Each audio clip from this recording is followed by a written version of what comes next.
Bismillahirrahmanirrahim. This is Muhammad Usman Ghani from Al Wahid Science Academy Official. Welcome to my channel.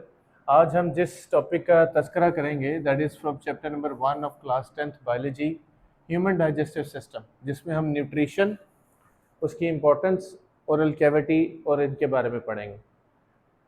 Before starting or diving into the main topic of today's discussion, let me briefly describe you with two short questions. Number one short question is, why do we need to digest the food? अब सवाल यहाँ पर ये पैदा होता है कि हमें खुराक को हजम ही क्यों करना पड़ता है. तो उसका जवाब मैंने आपके सामने लिखा है, to convert non diffusible particles into diffusible particles. वो खुराक के ज़र्रे जो मेरी बॉडी से या ओरल कैविटी से नीचे नहीं गुजर सकते, मैं उसे डाइजेशन के अमल से गुजार कर इस काबिल करूँगा वो कोई यहाँ से गुजर भी सके और आने वाली जो सिस्टम का हिस्सा है उसमें शामिल भी हो सके. एंड मोस्ट इम्पॉर्टेंटली, जो आपकी एंजाइम्स होते हैं वो लार्ज पार्टिकल्स पे काम नहीं कर सकते, तो उनको as a substrate molecule smaller particles चाहिए, उनमें कन्वर्ट करने के लिए हम इसे डाइजेस्ट करते हैं. अब आपने टॉपिक का जो नाम पढ़ा है दैट इज़ न्यूट्रिशन, उर्दू ज़बान में इसका तर्जमा किया जाए तो तर्जमा बनता है ग़िज़ाइयत. अब क्वेश्चन ये है कि ग़िज़ाइयत से क्या मुराद. तो उससे मुराद है जी, डिफ़ाइन न्यूट्रिशन को अगर हम डेफिनेशन के उसमें लाएं अल्फाज के धारे में, ऐसा प्रोसेस जिसमें ऑर्गेनिज्म ऑब्टेन करते हैं, हासिल करते हैं, प्रिपेयर करते हैं यानी खुद से बनाते हैं, वो प्रोसेस कहलाएगा न्यूट्रिशन. इसी बेस पे हम इसे दो हिस्सों में डिवाइड कर देंगे जो इसकी टाइप्स बनती हैं. टाइप्स की कैटेगरी में देखिए, ऑटोट्रॉफिक. लफ्ज ऑटो का मतलब है खुदकार, ट्रॉफिक का मतलब है लेवल. उस लेवल के जानदार जो खुदकार सिस्टम से, सेल्फ सिंथेसिस के प्रोसेस से जो है वो गुजरते हुए अपनी खुराक खुद बना पाते हैं. Examples is animal, algae and some type of bacteria. Heterotrophic की एग्जाम्पल हम खुद हैं. ये ऐसे जानदार होते हैं जो अपनी खुराक बनाने से कासिर होते हैं, so they depend upon others for the food and the other processes. अब इसके साथ हम इस काबिल हो गए हैं कि हम स्टेप्स ऑफ न्यूट्रिशन पे आ सकें. अब ये स्टेप्स ऑफ न्यूट्रिशन 5 हैं, आप तरतीब से याद करेंगे. इंजेशन, निगलना. आप जो भी आप खा पी रहे हैं उसको आप एज अ जो लुकमा निगलते हैं उसे इंजेशन कहते हैं. And it starts with your first bite at your teeth. Second process is digestion. Digestion के दौरान हम उन्हें छोटे छोटे हिस्सों में तोड़ते हैं ताकि हम जो आपका न्यूट्रिशनल प्रोसेस का बाकी हिस्सा उसको हम इस्तेमाल कर सकें. एब्जॉर्प्शन, जब ये तोड़ फोड़ हो जाएगी तो इसके बाद जो आपको चीज़ें मिलेंगी उसको आपने इस्तेमाल करना है अपनी बॉडी के मकसद के लिए. उसके लिए हम उसे एब्जॉर्ब करेंगे. वो आने वाले लेक्चर्स में हम इसके प्रोसेस को देख लेंगे. एसिमिलेशन मेरे किसी काम की नहीं है अगर वो जज़ब शुदा खुराक में इस्तेमाल ना कर सकूँ. अब मिसाल के तौर पे मैदे ने, स्टमक ने डाइजेस्टेड फूड को पैरों तक नहीं लेकर जाना, तो वो निज़ाम जिसके ज़रिए वो हमारी ऐसे कनेक्टिव टिश्यूज़ का यानी ब्लड का हिस्सा बनते हैं जिससे वो पूरी बॉडी में फैलें और फिर हर बॉडी पार्ट जो है वो अपने अपने जो रिक्वायरमेंट के मुताबिक उसे इस्तेमाल कर ले, उसे एसिमिलेशन बोलते हैं. इजेशन, ई से एग्जिट, और इसे से आपको पता चल जाएगा इसका मतलब इखराज है. इसे डेफिकेशन भी बोलते हैं. जो भी आप खाएंगे उसका कुछ ना कुछ मटेरियल अनडाइजेस्टेड रह जाएगा. वो अनडाइजेस्टेड मटेरियल का इखराज आपकी बॉडी से is called as egestion. You can not change the order of these steps, these are synchronised. आपको एज इट इज याद करने होंगे और एज इट इज आप इनकी डिस्क्रिप्शन देंगे. With this we have concluded the process of nutrition. Now let's begin with the functions of oral cavity before going into the functions of oral cavity. Okay, in this portion we shall discuss the functions of oral cavity. Before the oral cavity's function, we will discuss what is alimentary canal and its parts. आसान ज़ुबान में इसका तर्जमा अगर किया जाए तो alimentary canal का मतलब है खुराक की नाली. ये हमारे जिस्म का वो हिस्सा है which is a long tube extends from mouth to anus. वो सुराख जहाँ से हम खुराक को निकलते हैं और वो सुराख जहाँ से हम डेफिकेशन का प्रोसेस करते हैं, इसके दरम्यान में जितना लेंथी एक एक्सटेंशन आती है वो सारी की सारी एलिमेंट्री कैनाल कहलाती है. इसके मेजर हिस्से हैं ओरल कैविटी, अभी हम उसके बारे में जिक्र भी करते हैं. फेरेंक्स जो कि कॉमन पैसेज होता है, मस्कुलर पैसेज है, सांस लेने की नाली और खुराक की नाली के मुश्तरका पैसेज को हम फेरेंक्स बोलते हैं. लेरिंक्स जो कि इसी से आगे एक्सटेंशन होती है, सिर्फ मैंने यहाँ पर स्ट्रक्चरली प्रेजेंट होने की वजह से लिखा है, अदरवाइज डाइजेशन में इसका कोई रोल नहीं. एसोफेगस कुछ किताबों ने ई से स्टार्ट किया होता है तो स्पेलिंग को ज़रा चेक कर लीजिएगा. स्टमक मैदे को कहते हैं. इंटेस्टाइन्स दो हैं, स्मॉल एंड लार्ज। स्मॉल का टेक्निकली डाइजेशन और एब्जॉर्प्शन दोनों में हिस्सा होता है, लार्ज का डेफिकेशन से जो है वो वास्ता होता है। लिवर जिगर को कहते हैं, और एसोसिएटेड ग्लैंड्स, एसोसिएटेड ग्लैंड्स में अभी हम जिक्र कर लेंगे जब डाइजेशन का प्रोसेस 1 से 2 लेक्चर्स में पूरा कर लेंगे। इसके अंदर सलाइवरी ग्लैंड्स भी होते हैं और कुछ दीगर ग्लैंड्स भी होते हैं।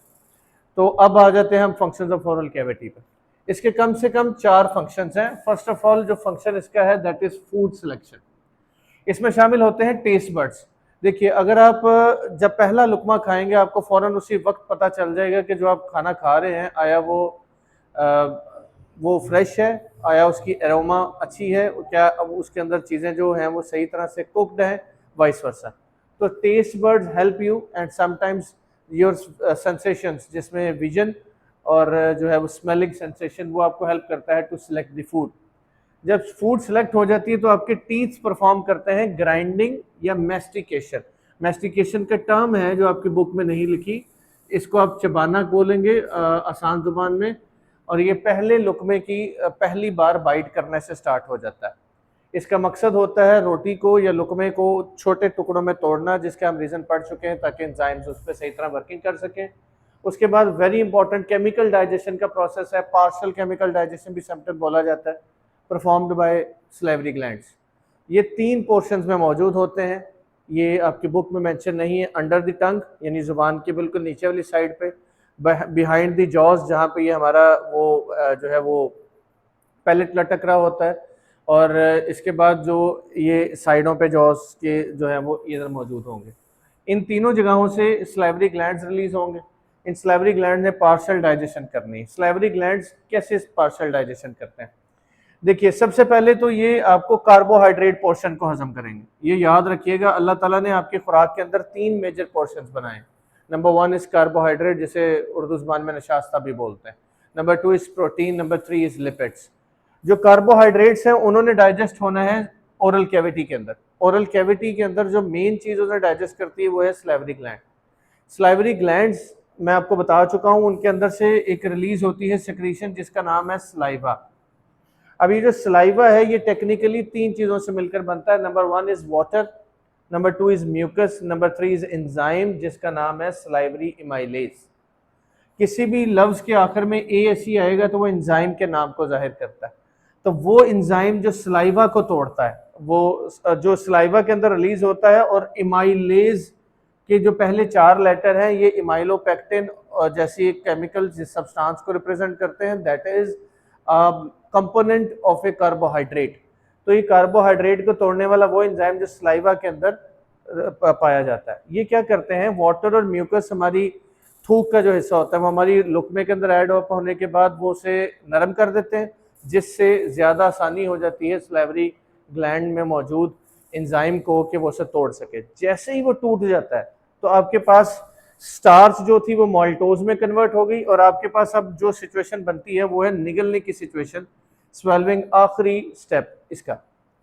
जो सिचुएशन जिस हालत में आप अपने लुकमे को निगलते हैं उसको कहते हैं बोलस।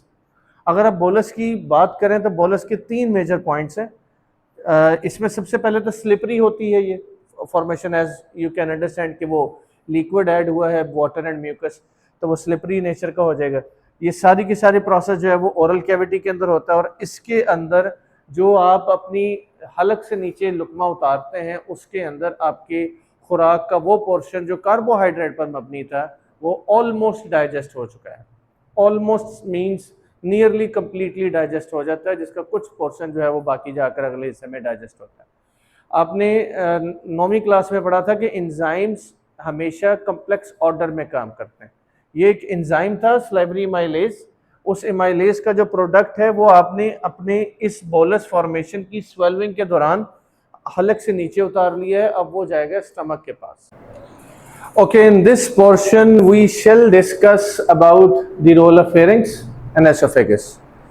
अब यहाँ पर हमें अल्लाह ताला की जो कुरान पाक में अल्लाह ताला ने लिखा है कि कौन कौन सी नेमत को झुटलाओगे उसकी डिस्क्रिप्शन देखने को मिलेगी।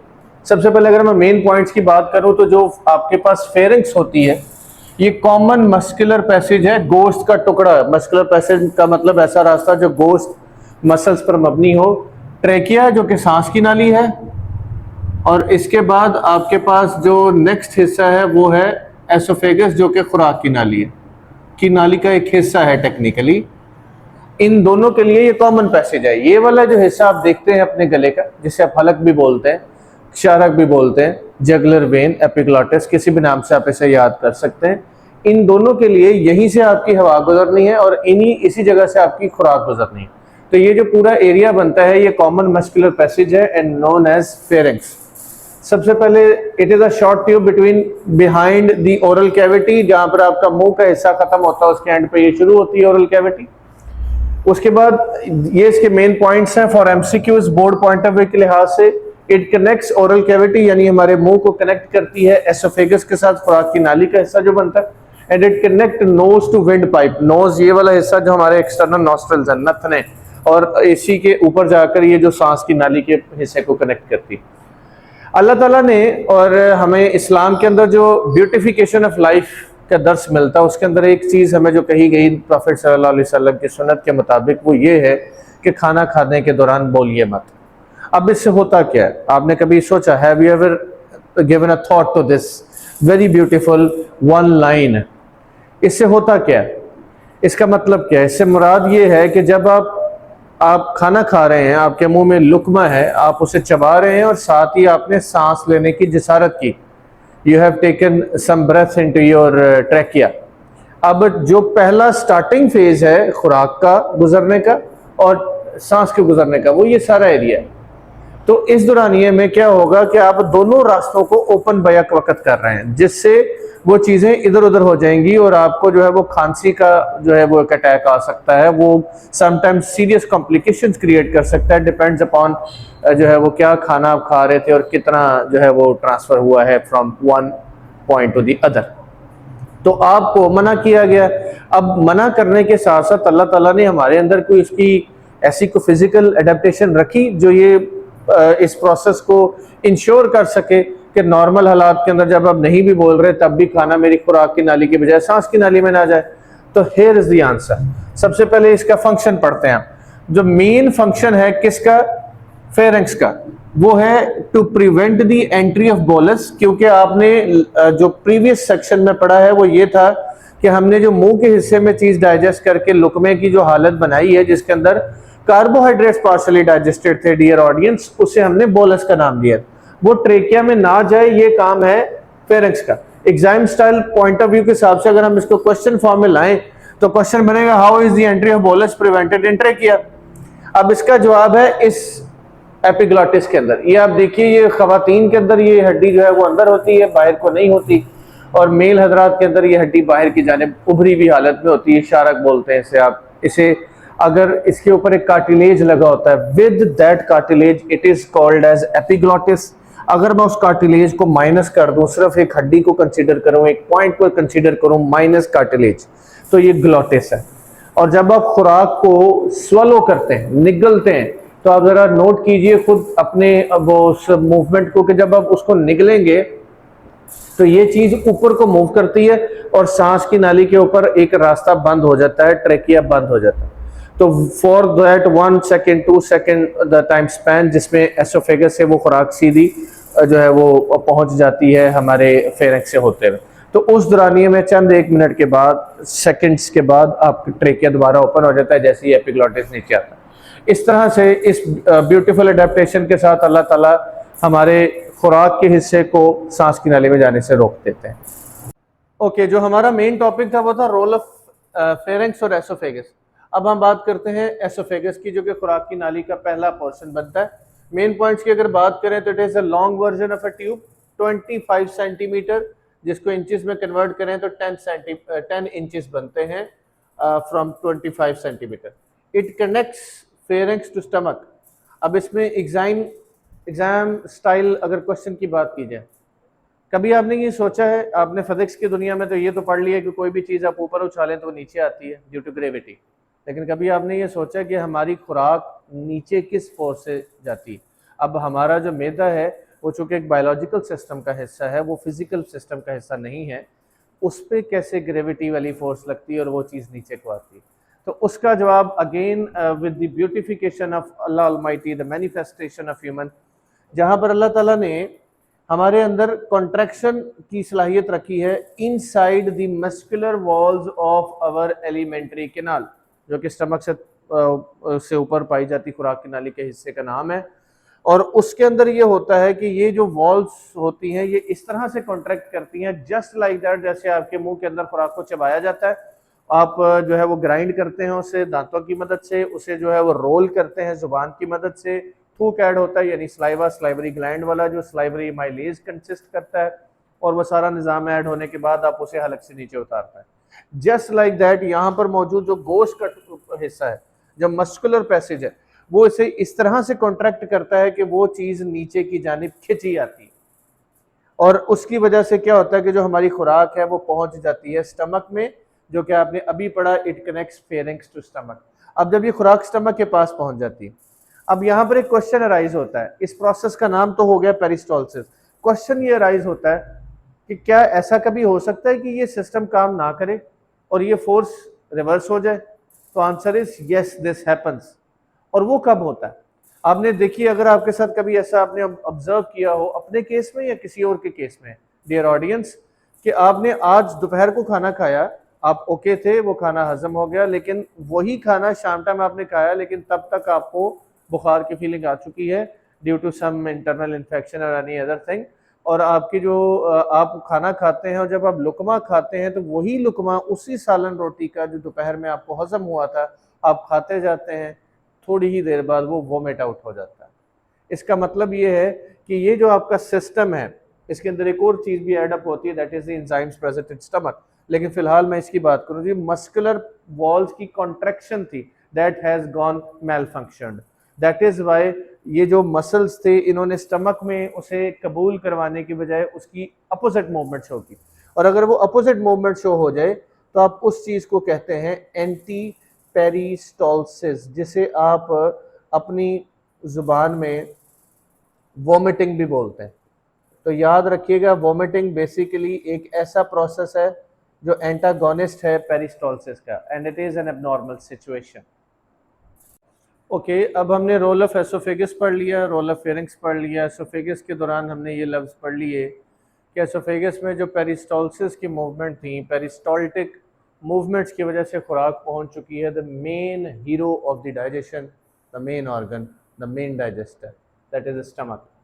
सबसे पहले देखिए इसकी shape and location, J shaped होता है, आप ये तस्वीर देख सकते हैं, सो कॉल्ड जे है, ऑलमोस्ट जे शेप्ड है, लोकेटेड इन एब्डोमिनल कैविटी यानी पेट के हिस्से में मौजूद होगा, और बिलो द डायफ्राम, डायफ्राम हमारी ये पसली वाला हिस्सा होता है, तो इसके जो फ्रंटल पार्ट आप देखेंगे इसके बिलो, इसके नीचे खुराक को हजम करने वाला अल्लाह ताला की जानिब से हमारा मेन ऑर्गन स्टमक यानी मैदा मौजूद है। इसके एंड्स किनारे हिस्से, वो किनारा जो हम जब खुराक को ऊपर से नीचे की जानिब निकलते हैं तो जो एसोफेगस के फौरन बाद आ जाता है उस किनारे का नाम है कार्डियक एंड, क्योंकि दिल के नज़दीक पड़ता है।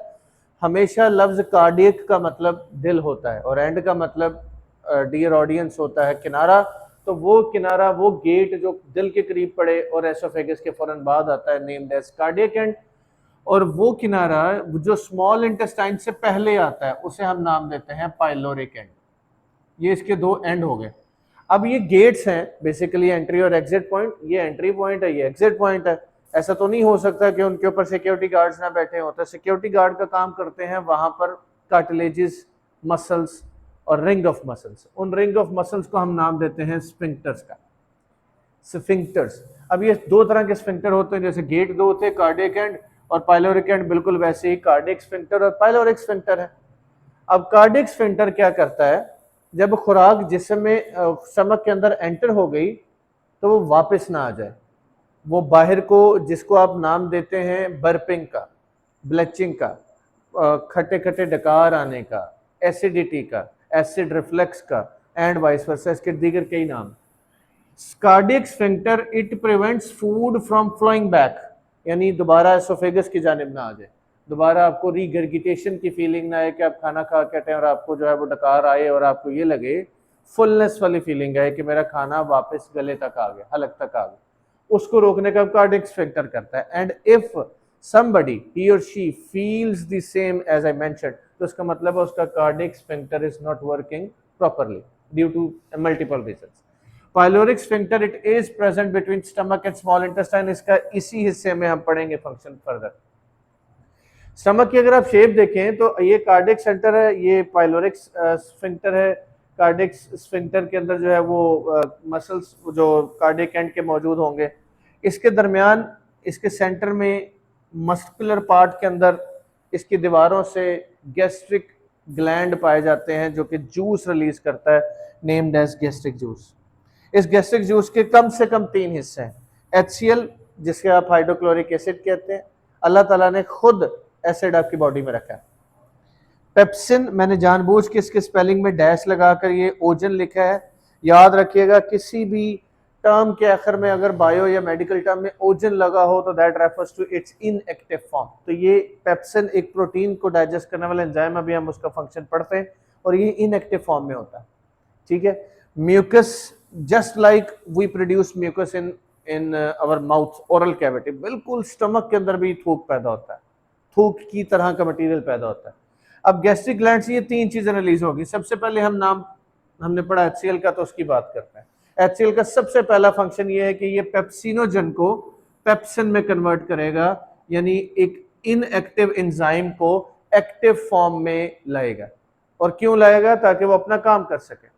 क्या HCl का इसके अलावा कोई और काम है? HCl का दूसरा काम है कि अगर आपकी खुराक के अंदर, आपके लुकमे के अंदर बोलस जो अभी तक चलता आ रहा है, उसके अंदर अगर कोई माइक्रो ऑर्गेनिजम्स आ गए हैं ड्यू टू एनी रीजन, तो वो उसको वहां से किल करता है। माइक्रो ऑर्गेनिज्म को किल करने के साथ इसका काम पेप्सिन को कन्वर्ट करना था, पेप्सिनोजन को पेप्सिन में। अब पेप्सिन जब कन्वर्ट हो गया, एक्टिव फॉर्म के अंदर आ चुका है, तो इसका काम होगा प्रोटीन को डाइजेस्ट करना। अल्लाह ताला ने आपका निज़ाम देखिए कितना खूबसूरत बनाया कि कार्बोहाइड्रेट आपने हजम किए ओरल कैविटी में, आपकी खुराक का दूसरा मेजर पोर्शन प्रोटीन डाइजेस्ट होता है। Larger polypeptides are broken down into smaller ones within the internal lining of stomach.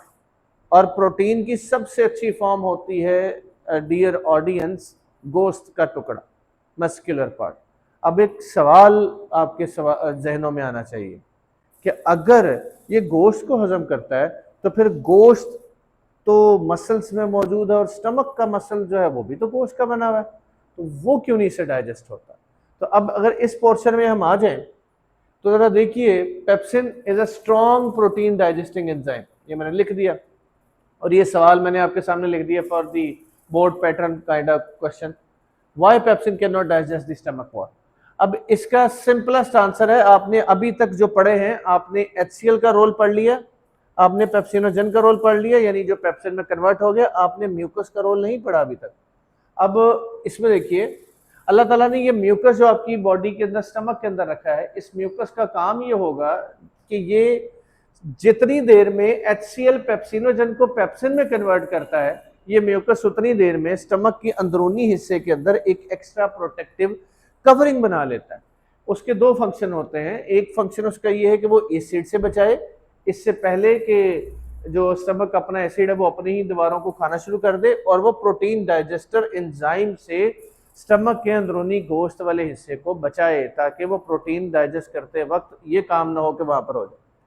इसके बाद एक चर्निंग का प्रोसेस होता है। चर्निंग के प्रोसेस से क्या मुराद है?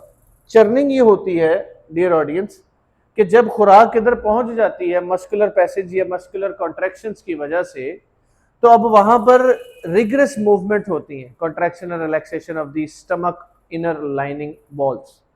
उसकी वजह से वहां पर जो आपके बड़े पोर्शंस होते हैं वो स्मॉलर पोर्शन में तोड़े जाते हैं और वहां पर हीट पैदा होती है। यहाँ पर एक और चीज़ आपने अगर कभी नोट की हो, खाना खाते वक्त, बिलखसूस फ्रेश खाना खाते वक्त आपको पसीना आता है और आपके ये नाक के हिस्से में और मुंह के हिस्से में पसीना आता है। उसकी वजह ये होती है कि स्टमक में चर्निंग का प्रोसेस जारी होता है, it produces heat and this heat helps to melt the lipid portion of your diet, your food. अब इसके बाद लास्ट हिस्से में क्या होगा? स्टमक के अंदर जो आपकी खुराक है, डाइजेस्टेड खुराक, वो अभी तक की डाइजेस्टेड खुराक वो 3 से 4 घंटे के लिए स्टे करेगी, 3 to 4 आवर्स। इस दौरानिये में होने वाली जो स्टमक की कार्रवाई है, वो जो आपने अभी चर्निंग प्रोसेस से वो कॉन्ट्रैक्शन रिलैक्सेशन पढ़ ली, तो यहाँ पर दोस्त ये होगा कि एक सिचुएशन डेवलप हो जाएगी जिसे आप नाम देते हैं कायम का। लुकमा वो वाला जो बोलस के नाम से स्टमक में एंटर हुआ, एंट्री के लिए उसने रास्ता इख्तियार किया कार्डियक सेंटर, कार्डियक एंड का, और कार्डियक एंड के साथ उसने जब एंट्री इसमें ले ली, दरमियानी इनर वॉल लाइनिंग्स के अंदर जो कार्रवाई हुई, उसके बाद आपने उसे नाम दे दिया कायम का। अब उससे अगला जो रास्ता है वो है एग्जिट का gate, that is pyloric sphincter. तो pyloric sphincter controls the flow of chyme. इसे चाइम नहीं पढ़ेंगे, कायम पढ़ेंगे, काफ कैंची वाले की इसकी प्रोनाउंसिएशन आएगी। अब जब जब पाइलोरिक स्फिंक्टर ओपन होता है तो इसका मतलब ये होगा कि उसकी ओपनिंग के साथ 5 से 15 ml के करीब करीब जो आपका कायम पोर्शन है वो इंजेक्ट होता है, इंसर्ट होता है, जो है वो फॉरवर्ड होता है to the small intestine. Small intestine में बकिया हिस्सा होगा डाइजेशन का। अभी तक आपकी खुराक के दो मेजर पोर्शंस, पहला carbohydrate, we have partially digested carbohydrate, majorly digested carbohydrate in oral cavity, and the second major portion of protein that has been partially, almost majorly has been digested in stomach, और melting का process start हो चुका है, which means lipid की digestion भी start हो चुकी है, बट वो कंप्लीट यहाँ पर नहीं होती। Okay, in this portion we shall continue with the remaining part of the digestion, and right now our concerned organ is small intestine. इसकी मेन पॉइंट्स हाईली कॉइल्ड है और 7 मीटर लेंथी होती है। कम से कम 3 पार्ट्स हैं इसके, 3 मेजर पार्ट्स हैं। First is duodenum, second is jejunum, third is ilium. आज हमारा जिक्र जो है वो सिर्फ और सिर्फ ड्यूडेनम का होगा, विच इज, मैं इंट्रोड्यूस आपको तीनों हिस्से कर देता हूँ। 25 सेंटीमीटर्स और 10 इंचेस लॉन्ग है। It is concern with the digestion of food और न्यूट्रलाइजेशन ऑफ स्टमक एसिड। अल्लाह ताला ने जो है वो आपके जिस्म के अंदर ऐसा निज़ाम रखा है डाइजेशन के दौरान कि आपने जो है वो प्रीवियस पोर्शन में पढ़ा कि स्टमक में एसिड रिलीज होता है बाय नेचर। अब वो एसिड आपकी खुराक के अंदर एसिडिटी बढ़ाता है, उस एसिडिटी को नॉर्मलाइज करती हैं, न्यूट्रलाइज करती हैं स्मॉल इंटेस्टाइन का ये पार्ट। कैसे करता है हम अभी इसके बारे में जो है वो पढ़ते हैं। जेजुनम 2.5 लेंथी है, कंसर्न विद द डाइजेशन, और इसका एब्जॉर्प्शन जो डाइजेशन से अगला स्टेप है उसका भी आगाज यहाँ पे हो जाता है। देन 4 मीटर लंबी इलियम आती है, जहाँ पर एक्सटेंसिवली जो है वो एब्जॉर्प्शन का जो पोर्शन है वो उसे कैरी आउट किया जाता है। वेरी इंपॉर्टेंट, आपने जब एलिमेंट्री किनाल के हिस्से पढ़े थे तो उसके अंदर आपने मेजर ऑर्गन्स पढ़ने के बाद साथ एसोसिएटिव ग्लैंड्स और इस तरह की चीज़ें पढ़ी। अब हम उसी की जो है वो 2 एसोसिएशन पढ़ेंगे। एसोसिएशन है liver in the digestion of fats and liver fats. Duodenum जो है वो सिक्रीशन को रिसीव करता है of liver by a duct called as common bile duct, और उस सिक्रीशन का नाम है बाइल जूस। अब इस बाइल जूस के अंदर कुछ ऐसे सॉल्ट्स अवेलेबल होते हैं जो कि लार्ज फैट ड्रॉपलेट्स को स्मॉल ड्रॉपलेट्स में कन्वर्ट करते हैं, और ये इनके अंदर कुदरती सलाहियत होती है कि ये अपनी उस मिल्की फ्लूइड फॉर्मेशन सी कर लेते हैं, जिससे जो फैट ड्रॉपलेट्स हैं वो सेपरेट रहते हैं एक दूसरे के साथ, यानी बड़े वाले फैट ड्रॉपलेट्स स्मॉलर से डिफरेंट रहेंगे। इसको आप यूँ समझ लीजिए कि आप पानी में अगर तेल को हल करें तो तेल ऊपर बड़े बड़े स्पॉट्स बना लेता है। अब जो मर्जी कर लें, जितना मर्जी स्टर कर लें, उससे जितना मर्जी उससे जो है वो डिजोल्व करने की कोशिश करें, वो ऊपर अपनी एक स्ट्रक्चर बड़े बड़े स्पॉट्स बना लेता है। तो बिल्कुल वैसे ही ये उन दोनों फैट के स्मॉल और लार्ज पार्टिकल्स को अलग करता है। इस प्रोसेस को इमल्सिफिकेशन कहते हैं। अमूमन जो हमारे डेयरी प्रोडक्ट्स होते हैं उनके अंदर इमल्सिफायर्स और इस तरह के केमिकल्स डाले जाते हैं, उनका भी सेम फंक्शन होता है। Then association of pancreatic juice. Duodenum के अंदर अगेन जूस रिसीव होता है जो कि पैंक्रियाटिक डक्ट से आता है, और ये पैंक्रियाटिक डक्ट इससे पहले कि वो ड्यूडेनम में एंटर हो, it joins the common bile duct. अब ये जो कॉमन बाइल डक्ट को रिसीव ज्वाइन कर लेती है तो इसके मुराद ये है कि एक ही नाली के अंदर 2 जूस हो गए, bile juice and pancreatic juice. Pancreatic juice के अंदर 3 एंजाइम्स हैं, ट्रिप्सिन, पैंक्रियाटिक इमाइलेज एंड लाइपेज। आपकी खुराक के 3 मेजर हिस्से थे। Number 1 was the carbohydrate, number 2 is protein, number 3 is lipids. Carbohydrate का मेजर पोर्शन जो है वो ओरल कैविटी में, और जो स्टमक के अंदर जो है वो प्रोटीन की मेजर डाइजेशन होगी, और इमाइलेज इमल्सिफिकेशन के जरिए फैट्स डाइजेस्ट हो गए। अब इन तीनों एंजाइम्स ने करना क्या है कि अगर कोई हिस्सा अभी तक बाकी रह गया है बाय एनी मींस, कोई कार्बोहाइड्रेट का, प्रोटीन का, लिपिड्स का हिस्सा रह गया, तो वो इन सारों को डाइजेस्ट करेगा। एंड मोस्ट इंपॉर्टेंटली ड्यूडेनम का जो सबसे फेमस फंक्शन है that is to neutralise the stomach acid. वो काइम जो स्टमक से आया है उसके अंदर स्टमक एसिडिटी होने की वजह से उसको जब न्यूट्रलाइज किया जाएगा तो वो सोडियम बाइकार्बोनेट NaHCO3 के साथ उसे न्यूट्रलाइज कर दिया जाएगा। अगर हम बाइल जूस की बात करें तो बाइल के अंदर कुछ पिगमेंट्स होते हैं जो इजाफी तौर पे मौजूद होते हैं और ये तब बनते हैं जब रेड ब्लड सेल्स जो हैं वो जब उनकी ब्रोकन डाउन मतलब सिचुएशन आती है, उनके मरने के बाद उनकी फैगोसाइटोसिस का निज़ाम होता है लिवर के अंदर, तब वो यहाँ पे आते हैं जो कि बाद में रिलीज कर दिए जाते हैं विद फीसेस। देन आप देखें, अगर हम पूरी डाइजेशन को रैप अप करें तो रैप अप में देखिएगा सबसे पहला क्वेश्चन था why do we need to digest the food, ताकि उसे स्मॉलर पीसेस में तोड़ा जा सके। एलिमेंट्री कैनाल और इसके सेक्शंस के नाम, role of salivary glands in digestion, how is the entry of the bolus in trachea is prevented, why pepsin cannot digest the stomach wall while it is a protein digester and stomach is itself made up of a protein, what is emulsification, swallowing और peristalsis की terms से मुराद क्या है, what are the functions of HCl and what are the functions of pancreatic juice in digestion. With this we have not concluded the digestion but also the first lecture from this series of this chapter. Stay tuned, like, share, subscribe this channel so that we may continue with the spread of knowledge. Thank you for your time.